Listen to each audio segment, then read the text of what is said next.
اور ہر سال حج ہمیں حجۃ الوداع کے موقع پر نبی صلی اللہ علیہ وسلم کی وصیتوں کی یاد دلاتا ہے اور دین کے اوامر اور نواہی کی تاکید ہوتی ہے۔ چنانچہ آپ صلی اللہ علیہ وسلم نے اپنے حج میں جس چیز کو کافی نمایاں کیا اور بار بار اس کی تاکید فرمائی وہ اللہ وحدہ لا شریک لہ کی عبادت میں توحید کا حصول اور اسے ثابت کر دکھانا ہے۔ چنانچہ سلمہ بن قیس اشجعی رضی اللہ عنہ سے روایت ہے کہ رسول اللہ صلی اللہ علیہ وسلم نے حجۃ الوداع کے موقع پر فرمایا کہ خبردار یہ 4 چیزیں ہیں، اللہ کے ساتھ کسی کو شریک نہ کرو، اس جان کو قتل نہ کرو جسے اللہ تعالیٰ نے حرام قرار دیا ہے سوائے حق کے، اور زنا نہ کرو اور چوری نہ کرو۔ چنانچہ سلمہ رضی اللہ عنہ فرماتے ہیں کہ جب سے میں نے یہ باتیں سنی ہیں، باتیں رسول اللہ صلی اللہ علیہ وسلم سے سنی ہیں، اس کے بعد سے میں نے ان چیزوں کی خواہش نہیں کی۔ اسے بخاری اور مسلم نے روایت کیا ہے۔ اور ابو امامہ رضی اللہ عنہ سے روایت ہے، وہ کہتے ہیں کہ میں نے رسول اللہ صلی اللہ علیہ وسلم کو حجۃ الوداع کے موقع پر اونچی آواز میں کہتے ہوئے سنا کہ کیا تم نہیں سنتے؟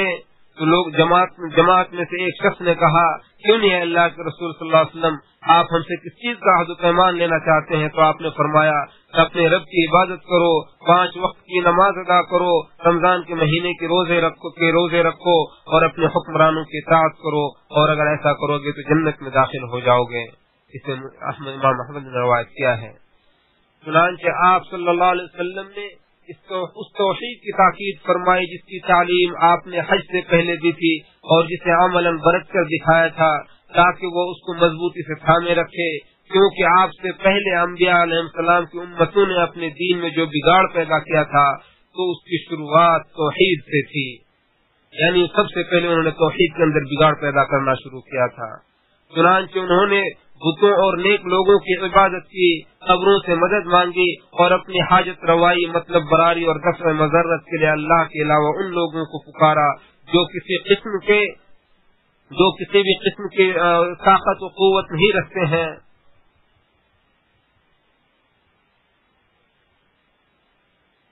چنانچہ آپ صلی اللہ علیہ وسلم نے اپنی امت کو ان امتوں کے شرک سے ڈرایا جنہوں نے توحید کو بدل ڈالا تھا۔ اسی طرح عرفہ کے خطبے میں بیان کردہ چیزوں میں عورتوں کے حقوق بھی ہیں۔ چنانچہ جابر رضی اللہ عنہ سے روایت ہے کہ رسول اللہ صلی اللہ علیہ وسلم نے فرمایا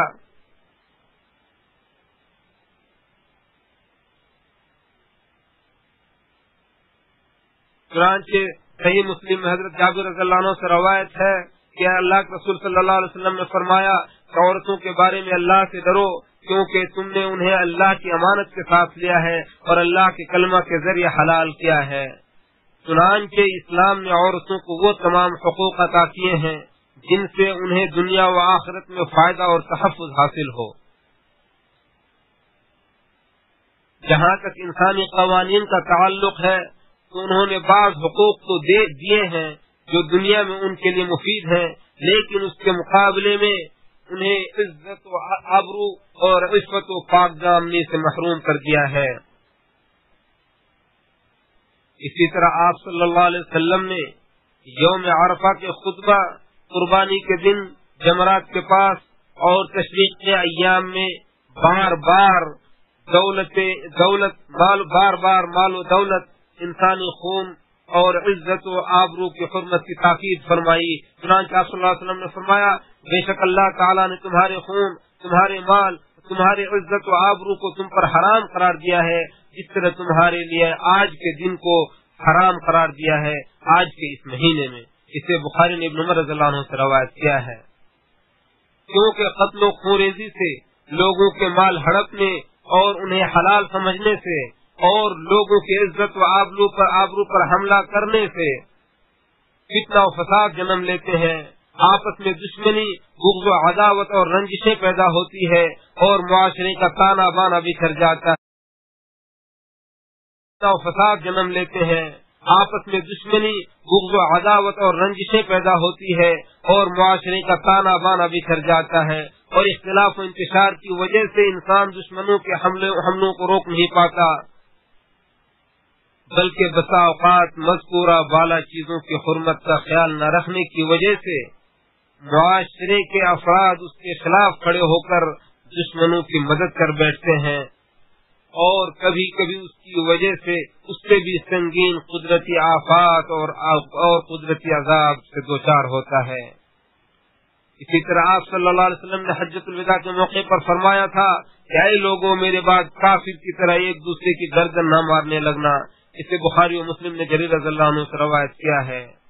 عرفات کے خطبے میں آپ صلی اللہ علیہ وسلم نے سود کو کلی طور پر باطل قرار دیا ہے۔ اسی طرح زمانہ جاہلیت کے خون، باطل رسم و رواج، فخر و مباحات کو کالعدم قرار دیا اور قرآن و سنت پر عمل پیرا ہونے کی وصیت کی، کیونکہ یہی دونوں ضلالت و گمراہی سے نجات کا ذریعہ ہیں۔ چنانچہ آپ صلی اللہ علیہ وسلم نے یوم عرفہ میں اور اس کے بعد اور اس سے قبل اسلامی اصول و ضوابط پر مبنی ایسا معاشرہ تشکیل فرمایا جہاں جاہلیت کسی بھی طور پر اثر انداز نہ ہو۔ جابر رضی اللہ عنہ سے روایت ہے، وہ فرماتے ہیں کہ نبی صلی اللہ علیہ وسلم نے فرمایا کہ سن لو، زمانے جاہلیت کی ہر چیز میرے دونوں قدموں کے نیچے رکھ دی گئی ہے۔ جاہلیت کے خون بے اعتبار ہو گئے، اور پہلا خون جس کو میں اپنے خونوں میں سے معاف کرتا ہوں وہ ابن ربیعہ کا خون ہے، ابن ربیعہ بن حارث کا خون ہے، جو رضاعت کے لیے بنی سعد کے درمیان تھا۔ اسی دوران اس کو حذیل نے قتل کر ڈالا۔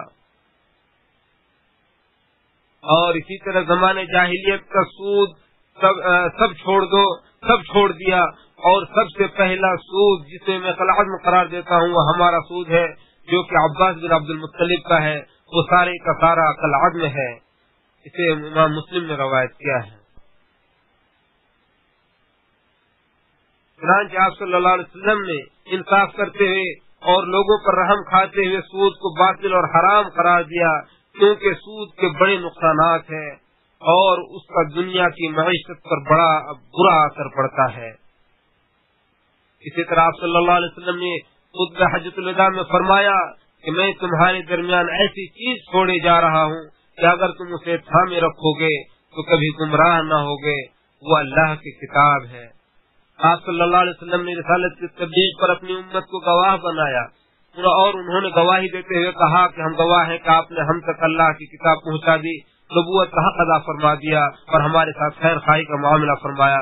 آپ صلی اللہ علیہ وسلم نے جواب میں فرمایا کہ اللہ تو گواہ رہا، اللہ تو گواہ رہا، اللہ تو گواہ رہا، اور ہم بھی گواہی دیتے ہیں کہ ہمارے نبی صلی اللہ علیہ وسلم نے رسالت و پیغام کو پہنچا دیا،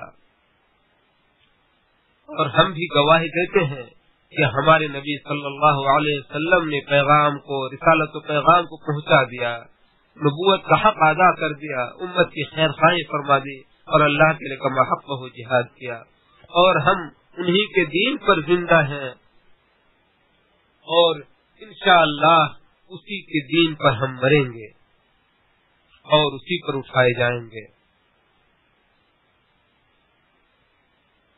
اور ہم انہی کے دین پر زندہ ہیں اور انشاءاللہ اسی پر ہم مریں گے اور اسی پر اٹھائے جائیں گے۔ ارشاد باری تعالی ہے،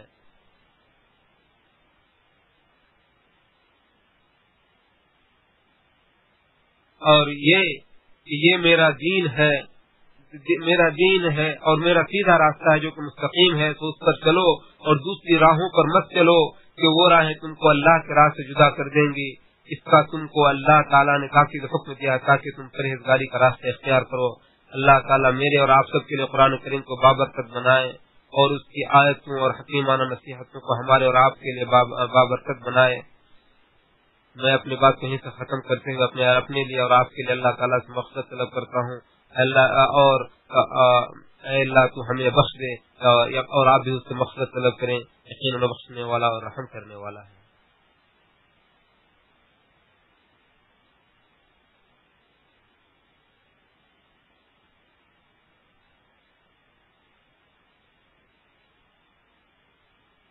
تمام تعریفیں اللہ کے لیے ہیں جو سارے جہانوں کا پالنے والا ہے، جو بڑا مہربان نہایت رحم کرنے والا جزا کے دن کا مالک ہے۔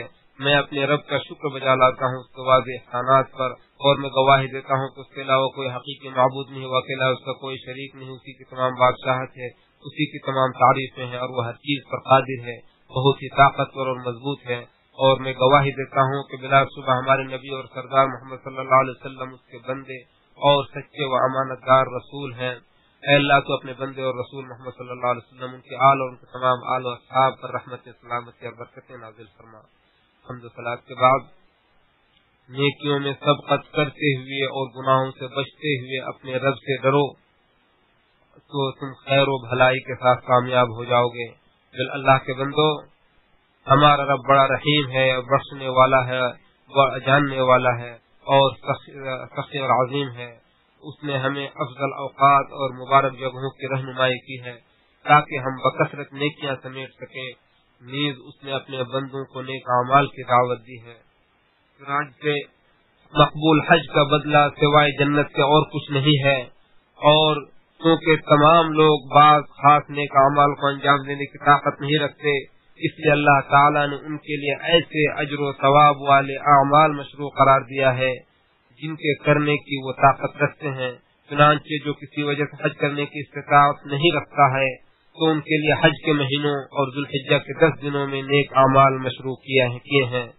مثلا پورے اہتمام کے ساتھ نماز پڑھنا، صدقہ و خیرات کرنا، کثرت سے ذکر الہی کرنا، دعا اور قرآن کی تلاوت کرنا کا اہتمام کرنا، یہ تمام اعمال التلبیہ کے مقابلے میں ہیں۔ عرفہ کا روزہ وقوف عرفہ کے مقابلے میں، اور اسی طرح قربانی حج کی قربانی کے مقابلے میں ہے۔ باجماعت نماز فجر ادا کرنے کے بعد سورج طلوع ہونے تک اللہ کا ذکر کرنا، پھر 2 رکعتیں نماز پڑھنا ایک مکمل حج اور مکمل عمرہ کے برابر ہے، جیسا کہ صحیح حدیث میں وارد ہے۔ اور والدین میں سے دونوں یا ایک کے ساتھ حسن سلوک کرنا دخول جنت کا سبب ہے۔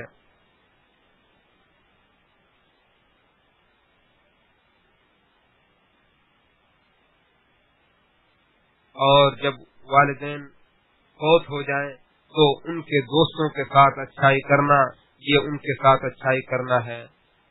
اور جب ماں فوت ہو جائے تو خالہ کے ساتھ اچھائی کرنا، ماں کے ساتھ اچھائی کرنا ہے۔ ارشاد باری تعالیٰ ہے، ایمان والو رکوع اور سجدہ کرو اور اپنے رب کی بندگی کرو اور بھلائی کرو تاکہ تمہارا بھلا ہو۔ اور اسی طرح دوسری جگہ اللہ تعالیٰ فرماتا ہے کہ اپنے رب کی بخشش کی طرف دوڑو اور بہشت کی طرف جس کی چوڑائی آسمان اور زمین کے برابر ہے، جو پرہیزگاروں کے لیے تیار کی گئی ہے۔ اسی طرح سیدنا عباس رضی اللہ عنہ سے مروی ہے کہ رسول اللہ صلی اللہ علیہ وسلم نے فرمایا کہ ذی الحجہ کے 10 دنوں میں کیے جانے والے اعمال سے زیادہ اللہ تعالیٰ کو کسی اور دن کا عمل صالح محبوب نہیں۔ لوگوں نے پوچھا اللہ کے رسول کیا اللہ کے راستے میں جہاد کرنا بھی نہیں؟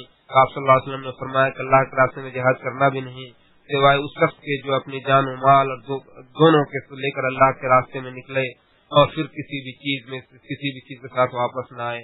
اور حدیث میں ہے کہ یوم عرفہ کا روزہ 1 سال پہلے اور 1 سال بعد کے گناہوں کو مٹا دیتا ہے۔ اور اسی طریقے سے کہا گیا کہ سب سے بہتر دعا ہوا ہے جسے انسان عرفہ کے دن کہتا ہے، اور عرفہ کے دن میں اور مجھ سے پہلے کے نبیوں نے جو بھی دعا کی ان میں سب سے بہتر دعا یہ ہے کہ لا الہ الا اللہ وحدہ لا شریک لہ لہ الملک و لہ الحمد وہو علی کل شیء قدیر۔ اللہ کے بندو، بے شک اللہ اور اس کے فرشتے نبی پر درود و سلام بھیجتے ہیں، اے ایمان والو تم بھی ان پر درود و سلام بھیجو۔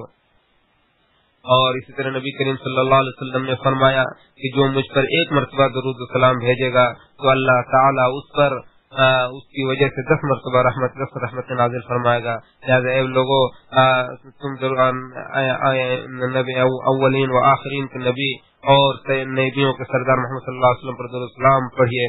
اللہم صلی علی محمد وعلی آل محمد کما صلیت علی ابراہیم وعلی آل ابراہیم انک حمید مجید۔ اللہم بارک علی محمد وعلی آل محمد کما بارکت علی ابراہیم وعلی آل ابراہیم۔ اے اللہ اور وسلم تسلیما کثیرا۔ اے اللہ تو خلفائے راشدین اور ہدایت یافتہ ائمہ کرام ابو بکر و عمر و عثمان و علی رضی اللہ عنہ اور تمام صحابہ کرام سے راضی ہو جا۔ اسی طرح تابعین اور تبع تابعین اور ان کے ساتھ نیکی کے ساتھ قیامت تک ان کی پیروی کرنے والوں سے بھی راضی ہو جا۔ اور اے اللہ تو اپنے فضل و احسان سے اللہ تو ہم سے بھی راضی ہو جا۔ اے اللہ تو ہم سے بھی اپنے فضل و کرم اور جود و سخا سے راضی ہو جا۔ اے رب العالمین، اے اللہ تو اسلام اور مسلمانوں کو غلبہ عطا فرما۔ اے اللہ تو اسلام اور مسلمانوں کو غلبہ عطا فرما۔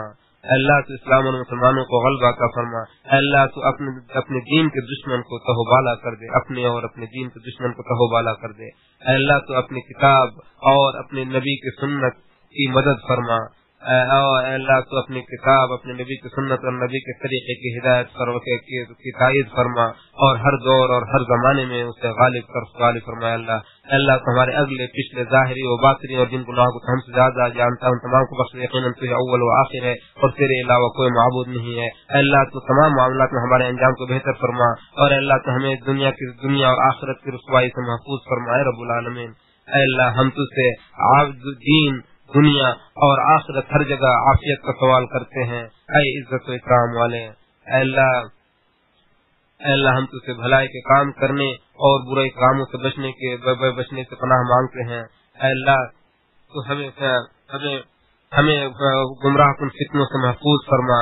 اے اللہ تو ہمیں اور ہمارے تمام ذریہ، ہماری آل و اولاد کو شیطان اور اس کے آل و اولاد سے محفوظ فرما۔ اللہ تو شیطان اور ان کے دوستوں سے، ان کی ذریت سے اور ان کے انسان و جنات کے جو برے لوگ ان سے محفوظ فرما۔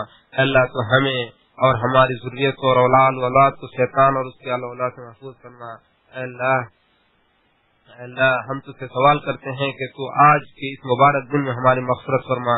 اللہ اے ذوالجلال والاکرام، اے اللہ ہمیں جو گزر گئے ان کی مغفرت فرما۔ اے اللہ مسلمانوں میں جو گزر گئے ان کی مغفرت فرما اے رب العالمین۔ اے اللہ ہم تجھ سے ہر چیز میں امن و عافیت کا سوال کرتے ہیں اے رب العالمین۔